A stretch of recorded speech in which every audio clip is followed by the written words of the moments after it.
हमसे लोग कहते थे कि जी तुम जो सुन्नी है ना, तुम लोग इमाम काबा के जो पीछे भी नमाज क्यों नहीं पढ़ते। आज मैं आपको दिखाता हूं कि हम इमाम काबा के पीछे नमाज क्यों नहीं पढ़ते। आज मैं आपको उस मस्जिद के इमाम अब्दुर्रहमान अल सद्देस की गजा के जिहाद के बारे में फितना अंगेज राय दिखाता हूं, फिर आप वो भी फैसला करें कि हम क्यों इन मलौनों, इन बदबख्तों के पीछे नमाजें क्यों नहीं पढ़ते।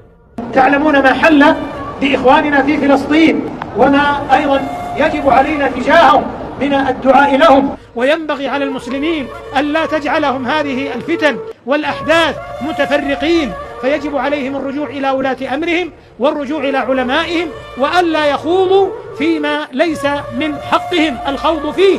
ये सुना आपने। अगर अरबी का तर्जुमा नहीं आता तो मैं आपको बता देता हूं। जनाब ये कह रहा है कि गजा में जंग एक फितना है, यानी कि जहां मुसलमानों की बच्चियों के साथ ज्यादती हो रही है, जहां हमारे बच्चे, हमारी माएं, हमारी बहनें कट कट कर गिर रहे हैं, जिनका कत्ल आम हो रहा है, जहां जुल्म और बर्बरियत की दास्तान कुफर रकम कर रहा है, ये अब्दुर्रहमान अल सद्देस, ये मस्जिद हराम का जो है इमाम है ना, इसको काबे का इमाम नहीं कहना चाहिए। ये काबे का इमाम नहीं है, ये मस्जिद हराम का जो है ना, हरम शरीफ का, ये उस मस्जिद का इमाम है। ये कह रहा है कि जनाब ये गजा में जंग है ना, एक फितना है।